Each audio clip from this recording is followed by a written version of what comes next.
This is the story of a loan that was never paid back, not in money and not in loyalty. And the quiet afternoon, a man understood he had bought someone else a whole new life. His name was Daniel. The man who asked him for the money was the closest friend he had ever had. They met as boys, both poor, both hungry, both sure the world owed them a turn. And you already know how this ends, because you have lived a smaller version of it. The friend came to him on a gray Sunday with his hands shaking. He said one chance had come, the kind that only knocks once in a life. He needed money he did not have, and he needed it by Friday. Daniel had that money, every dollar of it, 10 years of skipped vacations. It was the whole quiet weight of his savings, sitting in one account. And his friend looked at him the way only an old friend can. He said, "You are the only person on earth I trust with this." And that one sentence did what no contract ever could. Daniel did not ask for papers. You do not ask your brother for papers. He sent the money that night before he could think twice. He told himself this is what real friends are for. He felt proud. He felt needed. He felt like the good man he wanted to be. What he did not feel was the small cold thing already moving in the dark. At first it was perfect. The friend called every day, grateful, glowing. The chance worked. The money grew. The friend began to rise. And Daniel watched it happen, happy, sure he had done a beautiful thing. Then slowly the calls came a little later in the day, then a little less often, then only when there was news to brag about. The friend bought a bigger car. Daniel congratulated him. The friend moved to a better street. Daniel helped him carry the boxes. The friend made new friends, richer ones, who had never smelled cold coffee. And at the new dinners, Daniel somehow stopped being invited.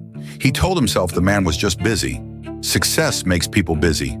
That is the lie we tell ourselves right before we finally see the truth. The money was supposed to come back in a year. The year passed in silence. When Daniel finally asked, the friend's voice changed in an instant. Suddenly there were problems. Suddenly the timing was bad. Suddenly Daniel was the difficult one for bringing up something so small. So small. The whole weight of his life had become a small thing to this man. And Daniel heard for the first time what he had really been to him. He was not a friend who had been helped. He was a resource that had been used. The trust was not a bond. It was the tool that opened the account.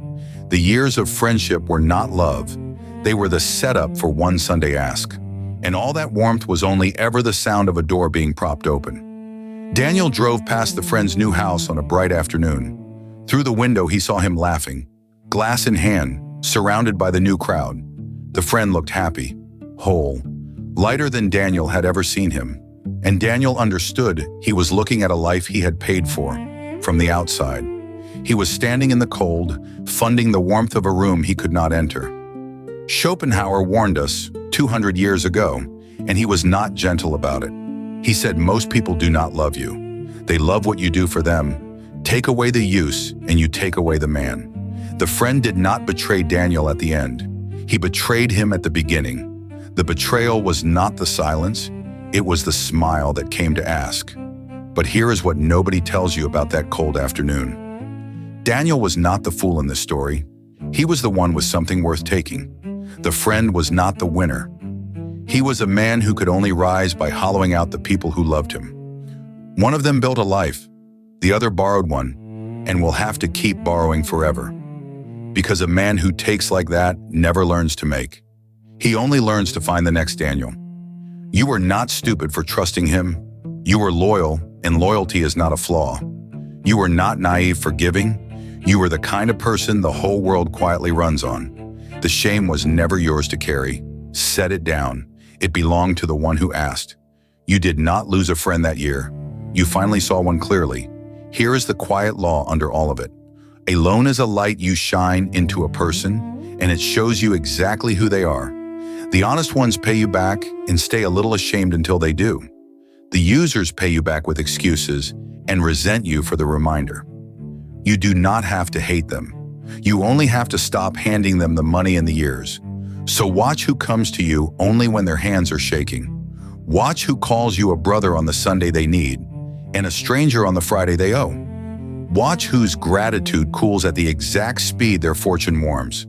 Give your trust the way a wise man gives fire, only to those who will keep you warm in return, and to the ones who only take, give nothing but a closed door and a quiet goodbye. Because in the end, the money was never really the point. The friend did not just spend Daniel's savings, he spent Daniel's belief in people. And that is the one loan that never comes back, so guard it. Lend it slowly. Give it only to the ones who would drive through the cold for you. This is the story of a loan that was never paid back, and the man who at last stopped lending. This is Schopenhauer's truth.